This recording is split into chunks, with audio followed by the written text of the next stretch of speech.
ये भावना जो है वो इस देश के अंदर सिर्फ 15% लोगों के पास रह गई है।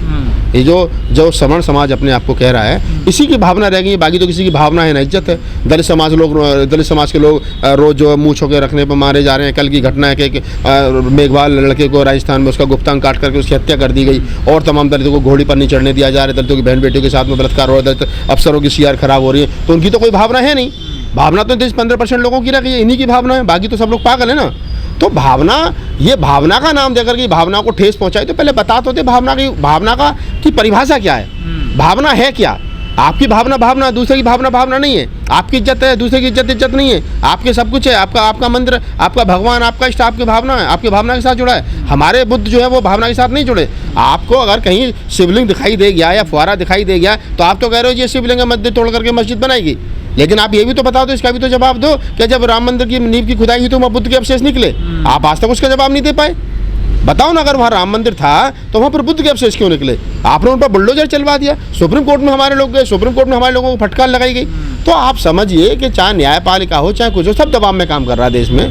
तो भावना जो है, भावना तो सबकी है, लेकिन ये 15% लोगों की जो भावना है वो ज़्यादा आजकल आहत हो रही है, क्योंकि सरकार उनकी है, जज उनके हैं, वकील उनके हैं, सिस्टम उनका है, शासन प्रशासन उनका है, मुख्यमंत्री प्रधानमंत्री उनके हैं, तो सब कुछ उनका है। तो उनकी भावना पर वो जरा सा कहीं कुछ कर दे, वो कहते हैं ना कि लोग हम कत्ल करके, क्योंकि एक शेर है उर्दू का कि लोग कत्ल करके भी बदनाम नहीं होते, हाँ भरते तो हो जाते हैं बदनाम। तो वो कत्ल करने के बावजूद ही हमारी बहन बेटियों को, और हमारा वो उनकी गिरफ्तारी नहीं हो रही है, और अगर हम आहा भी भर देते तो हमारे ऊपर FIR हो जाती है रतन लाल जैसे लोगों के ऊपर।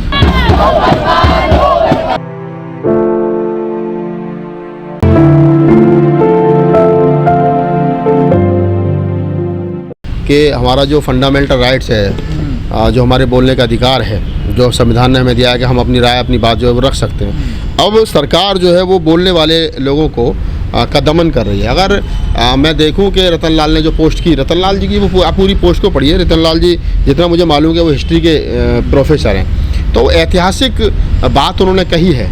और जो अभी मामला कोर्ट में विचाराधीन हो, उसमें फिर इस प्रकार से एक दलित प्रोफेसर के साथ में जो घटना घटी वो निंदनीय है, नहीं होना चाहिए। FIR हुई, उनको जेल पुलिस ने अरेस्ट किया रात के अंधेरे में, पर ये भी नहीं बताया कहाँ लेके गए। यार, संविधान की जीत हुई, अम्बेडकर वादियों की जीत हुई, गोडसे वादियों की हार हुई, जमानत मिली और सैकुशल वो घर पे हैं। केस चलेगा और कोर्ट तय करेगा कि क्या गलत है क्या सही है। लेकिन मैं इतना ज़रूर कह सकता हूँ, मुझे देश की न्यायपालिका पर पूर्ण विश्वास है। और रतन लाल जैसे लोग, जो मुट्ठी भर लोग हैं हमारे जैसे, रतन लाल जैसे लोग पूरे मुल्क भर में अगर छानोगे तो 100 की संख्या नहीं बनेगी SC ST OBC माइनॉरिटी में, जो वर्तमान समय में मुखर होकर के बोल रहे हैं। तो उनको दबाने का प्रयास किया जा रहा है। ये रतन लाल को दबाने का प्रयास नहीं है, ये दिखाने की कोशिश की जा रही है कि रतन लाल जैसे लोग बोलेंगे तो अगला नंबर किसका है। आज रतन लाल के ऊपर FIR हुई है, आज रतन लाल को रात के अंधेरे में पुलिस उठा करके लेगी, कल को लक्ष्मण यादव हो सकते हैं, परसों को राहुल नागपाल हो सकते हैं, तरसों को सुरजीत हो सकते हैं, सत्यप्रकाश हो सकते हैं, तमाम लोग हैं। आप एक लिस्ट बनाएंगे तो मैंने बताया कि 100 के लोग पूरे देश भर में जो बोल रहे हैं, तो उन लोगों पर कभी भी कहीं भी कोई भी गाज गिर सकती है, पुलिस उठा सकती है, रोड एक्सीडेंट में मरवाया जा सकता है, बहुत सारी बातें हैं जो हो सकती हैं। तो ये दुर्भाग्यपूर्ण है, ये लोकतंत्र की हत्या है। लोकतंत्र हमें सिखाता क्या है? लोकतंत्र में हम अपनी बात रख सकते हैं, हम एक पक्ष होता है, विपक्ष होता है। आपके लिए राम जो है आपका इष्ट हो सकता है, लेकिन सुप्रीम कोर्ट की टिप्पणी 1971 की अगर आप जाएंगे ललित सिंह यादव बनाम स्टेट में, तो आप पढ़ेंगे कि सुप्रीम कोर्ट ने खुद कहा था कि राम एक काल्पनिक पात्र और रामायण एक काल्पनिक ग्रंथ है। तो वही सुप्रीम कोर्ट जो कह रहा था, आप सुप्रीम कोर्ट उस समय ये भी कह रहा था, और बाद में सुप्रीम कोर्ट कह रहा था रामलला जी लीगल पर्सन। देखिए, ये वही लोग हैं जिनको ना तो संविधान में विश्वास है, ना लोकतंत्र में विश्वास है, ना न्यायपालिका में विश्वास है। चलो, मैं न्यायपालिका की, जब न्यायपालिका ने उनको जमानत दे दी तो फिर डिसीजन का इंतजार करना चाहिए। अब ये उससे भी ज़्यादा समझदार, कोर्ट से भी ज़्यादा समझदार लोग कौन से हैं जो जाकर के प्रोफेसर रतन लाल साहब के घर पे इस प्रकार का क्या नाम है, उनका पुतला जला रहे हैं, या उनके खिलाफ नारेबाजी कर रहे हैं, या जाति सूचक शब्दों का इस्तेमाल कर रहे हैं, या वगैरह वगैरह बहुत सारी चीज़ और भी हैं जो सुनने में आई है, जिनको मैं आपके चैनल पर नहीं बता सकता। तो ये कौन से लोग हैं? ये वही लोग हैं कि जो चाहते हैं कि नहीं, बिल्कुल ख़त्म करो, SC ST OBC माइनॉरिटी मुसलमानों को ख़त्म करो, हम ही रहेंगे बस कहीं ना कहीं। तो ये चल रहा है और अभी चलेगा। सवाल पूछने वाला, चाहे पत्रकार हो, चाहे साहित्यकार हो, चाहे कवि हो, चाहे लेखक हो, चाहे प्रोफेसर हो, चाहे शिक्षक, कोई भी हो, जो सवाल खड़ा करेगा उस पर हमला होना है। प्रोफेसर रतन लाल जी ने सवाल खड़ा किया तो उनकी गिरफ्तारी हुई। शंभू कुमार सिंह ने सवाल खड़ा किया, सवाल पूछा तो उन पर हमला हुआ, उनकी महिला पत्रकार पर हमला हुआ। इन फ्यूचर ऐसे हादसे आपको और देखने को मिलेंगे, और मैं तमाम लोगों से कहता हूँ कि हमको तैयार रहना चाहिए। हमको ऐसे सवालों के जवाब से या इस प्रकार के हादसों से सीख लेकर के आगे बढ़ना है। वर्तमान समय में हम दो ही तरीके से जिंदा रह सकते हैं, या तो बोल करके बुखर होकर के बोलें, इनकी बातों का जवाब दें तो जिंदा रह सकते हैं, या फिर ये कि खामोशी की चादर ओढ़ करके। देखिए, एक जमात नहीं तैयार हुई है मुल्क भर में। ये वो लोग हैं कि जिनके पास अपना दिमाग नहीं है। इनको बता दिया गया हिंदू धर्म खतरे में है, तो चल दिए साहब घर से निकाल करके हिंदू धर्म खतरे में है। इनको बता दिया साहब, ना तो इनको रोजगार से मतलब है, ना इनको इनके अपने काम से मतलब है, ना इनको अपनी नौकरी से मतलब है, ना इनको ये एमटेक बीटेक करने के बाद में रोड पे घूम रहे हैं लाल गमछा घेर करके, ना इन्हें कुछ और ज़रूरत है। आज से 10 साल 15 साल 20 साल पहले 10 साल पहले जब कोई बाप पड़ोसी आकर के हमारे बच्चों से पूछता था कि बेटा क्या कर रहे हो, क्या जी एमटेक कर रहा हूँ, बीटेक कर रहा हूँ, बीए कर रहा हूँ, एमए कर रहा हूँ, पीएचडी कर रहा हूँ, बताता था, उसका प्रोफाइल होती थी। आज तुम किसी बच्चे से पूछो क्या कर रहा है, राम मंदिर की लड़ाई लड़ रहा है। आज किसी बच्चे पूछो क्या कर रहा है, कि हिंदू धर्म को बचाने जा रहा है। आज किसी से पूछो क्या कर रहा है, कि प्रोफेसर रतनलाल के घर पे जाकर प्रोटेस्ट करूंगा, क्योंकि उसने क्या नाम है शिवलिंग के खिलाफ लिख दिया। आज का ये काम रह गया है, और उसको काम करते वक्त मजा आ रहा है। पहले नौकरी ढूंढते वक्त वो परेशान होता था, आज नौकरी नहीं ढूंढ रहा है। आज वो रोज सुबह को व्हाट्सएप यूनिवर्सिटी पे ढूंढता है कि कहाँ किसने हिंदू धर्म के बारे में क्या लिख दिया। अच्छा, रतनलाल ने लिख दिया, चलो लाल भगवा गमछा घेर करके वहाँ चल दिए। तो आज आदमी व्हाट्सएप यूनिवर्सिटी पर वो ढूंढ रहा है, और ये इस प्रकार का जो मेटेरियल वो उपलब्ध कराया जा रहा है एक खास संगठन के द्वारा।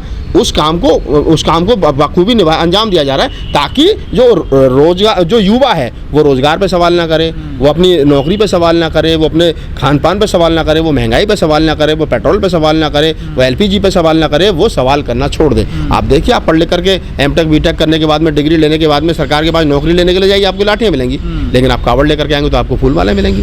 तो लोगों को अंधभक्त बनाया जा रहा है देश के अंदर।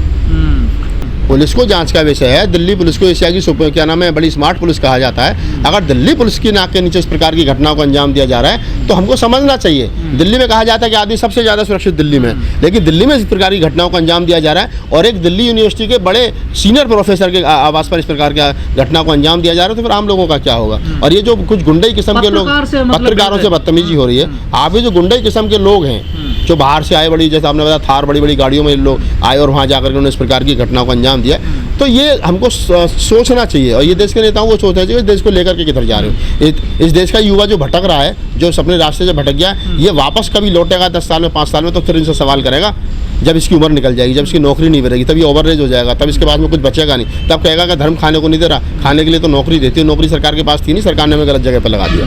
देखिए, हमारे देश की सबसे बड़ी खूबसूरती है इसी देश के अंदर अगर राम का मंदिर है तो रावण का भी मंदिर है। इसी देश के अंदर लोग गांधी को मानते हैं तो गोडसे को भी मानते हैं। इसी देश के अंदर लोग अम्बेडकर को मानते हैं तो जगजीवन को भी मानते हैं। इसी देश के अंदर बुद्ध के बहुत बड़े लोग अनुयायी हैं तो लोग बुद्ध को गाली भी देते हैं। यही इस देश की खूबसूरती है। इन्हीं तमाम लोगों ने आपस में इस लोकतंत्र को मजबूत रखा है। लेकिन अब एक खास विचारधारा के लोग, एक खास प्रकार के लोग जो हैं वो कह रहे हैं कि नहीं, ना बुद्ध चाहिए, ना महावीर चाहिए, ना नानक चाहिए, ना रैदास चाहिए, ना कबीर चाहिए, ना फूले चाहिए, ना अम्बेडकर चाहिए, ना अपना क्या नाम है ईसा मसीह चाहिए, ना हमको दयानंद सरस्वती चाहिए, ना हमको मोहम्मद साहब चाहिए, ना कोई दूसरा पैगंबर चाहिए, हमको सिर्फ राम चाहिए, कृष्ण चाहिए, रहीम चाहिए, ये चाहिए ताकि हम हिंदुत्व के आधार पर हिंदू राष्ट्रीय देश को बना सके, जो असंभव है। लेकिन लोग प्रयासरत है, अपना काम कर रहे हैं। बीजेपी इसी काम के लिए आई थी, वो काम अपना कर रही है। उससे जो दूसरे लोग जिस काम के लिए आए तो वो लोग अपना ईमानदारी से काम नहीं कर पा रहे, तो बीजेपी अपना काम ईमानदारी से करे और उसी काम के लिए आए। प्रोफेसर्स का नाम चाहे आनंद तेलतुंबड़े का नाम आपने लिया और बहुत सारे लोगों का नाम लिया। वो स्टार्टिंग दौर के लोग थे, तब समाज उतना जागरूक तो था, लेकिन उनको इस बड़ा विश्वास था कानून के ऊपर कि चलो चले गए, थोड़े दिन में वापस आ जाएंगे। उनको ये पता नहीं था कि नहीं ये लंबे लाद दिए जाएंगे। लेकिन रतनलाल तक आते आते हम लोग जागरूक हो गए। हमको पता हुआ कि अगर रतनलाल के मामले में हम लोग ढीले हो गए तो रतनलाल को भी फिर लंबा लाद दिया जाएगा और हम लोग फिर कुछ कर नहीं पाएंगे। इसलिए समाज में एक यूनिटी बनी, और चाहे वो जम्मू कश्मीर से लेकर के कन्याकुमारी तक के जितने भी एक्टिविस्ट थे, सबने ट्वीट किए, सबने लिखा, सोशल मीडिया पर लिखा, फेसबुक प्लेटफॉर्म पर लिखा, आंदोलन हुआ सड़कों पर, सिर्फ इसलिए कि उनको पता था कि अगर अब भी हम खामोश रहे तो कहीं हम दोबारा एक आनंद तेलतुंबड़े न बन जाएं, दोबारा उमर खालिद न बन जाएं। तो रतनलाल के पीछे समर्थन था, और रतनलाल की एक क्वालिटी थी, है उनके अंदर आज भी क्वालिटी है, वो बोलते हैं। उनका एक अम्बेडकर नामा चैनल चलता है जिस पर वो आए दिन बाबा साहब की कोटेशन को लेकर के, बाबा साहब ने किस किताब में क्या लिखा है। तो रतनलाल की एक ग्रिप है समाज के बीच में, उनको लोग पसंद करते हैं, उनकी बेवाकी को पसंद करते हैं, उनके मुखर होकर के बोलने का जो अंदाज है उसको लोग पसंद करते हैं, तो इसलिए लोग उनको पसंद करते हैं। तो उनकी एक फैन फॉलोइंग जो थी वो उनके साथ खड़ी हो गई। आनंद तेलतुंबड़े के साथ वैसा नहीं था। उमर खालिद एक स्टूडेंट नेता थे, तो वो मुस्लिम समाज से आते, उनके साथ मुस्लिम समाज भी कभी ईमानदारी से खड़ा नहीं हुआ। तो अब मुस्लिम समाज के हक की भी लड़ाई जाटव शेड्यूल कास्ट तो लड़ेगा नहीं, और उसमें भी खासतौर से एक ही समाज है, चमार समाज है जो लड़ाई लड़ रहा, बाकी तो सब मंदिर और मस्जिद की लड़ाई में अटे पड़े। तो उमर खालिद के साथ जो सबसे बुरा हुआ, जैसे मैं नाम नहीं लेना चाहता, कांग्रेस में बड़े शायर हैं, उनके ऊपर बड़ा आरोप लगा के अल्पसंख्यक आयोग के अध्यक्ष है कि जी उन्होंने उमर खालिद के नाम पे, या जो एक लड़का नजीर मर गया था उसके नाम पे बड़ी फंडिंग विदेशों से की, बहुत सारे आरोप लगे, लेकिन लोग ईमानदारी से लड़ाई नहीं लड़ पाए। मुस्लिम समाज अपने लोगों की लड़ाई नहीं लड़ पाया। आजम का 27 महीने जेल में रखा गया, किसने लड़ाई लड़ी बताओ मुझे? एक आंदोलन तक नहीं हुआ। रोज गाय के नाम पर मुसलमान मारे जा रहे हैं, एक कैंडल मास्टर नहीं निकलता। ज़्यादा जागरूक है दलित, बिल्कुल है। अगर मुसलमान से ज़्यादा जागरूक नहीं होता तो एक दिन में 2 अप्रैल 2018 को रोड पर उतर करके अपने SC एट्रोसिटी एक्ट जो था उसको बहाल करवा लेते।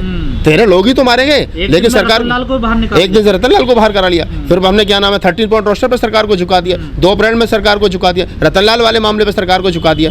तो ऐसा नहीं है, हम लोग कानून के मानने वाले लोग हैं, लेकिन हमारी यूनिटी, ये अम्बेडकरवादियों की जो नीले गमछे की यूनिटी है, ये बड़ी मजबूत है। और सरकार अगर देश के अंदर किससे डरती है, ये सच है, तो वो सिर्फ अम्बेडकरवादियों से डरती है। रतन लाल को छुटाने के लिए 500 वकील कोर्ट पहुंच गए। बिल्कुल पहुंचेंगे, 1000 पहुंचने चाहिए थे, मैं तो कह रहा हूँ 500 नहीं 1000 पहुंचने थे इस दिल्ली के अंदर। 2 घंटे में 500 वकील, बहुत बड़ी बात। 8,500 शेड्यूल कास्ट के वकील हैं। और अगर मैं बात करूं तो लगभग मुझे कहीं से मालूम चला कि लगभग 7200 अकेले जाटव चमार समाज के वकील हैं दिल्ली के अंदर, 7,500 करीब है। तो अगर उसके हिसाब से देखेंगे तो हमें 10,000 वकील होने चाहिए थे वहाँ। एक अम्बेडकरवादी प्रोफेसर को उठा करके जेल में ठूस दिया जाए रात के अंधेरे में, तो हमारी ये जो वकीलों की जमात है खामोश होकर के देखती थोड़ी रहेगी, लड़ेगी, संघर्ष करेगी। और न्यायपालिका है, न्याय में हमें अपनी बात रखने का हमारा फंडामेंटल राइट्स हम रखी।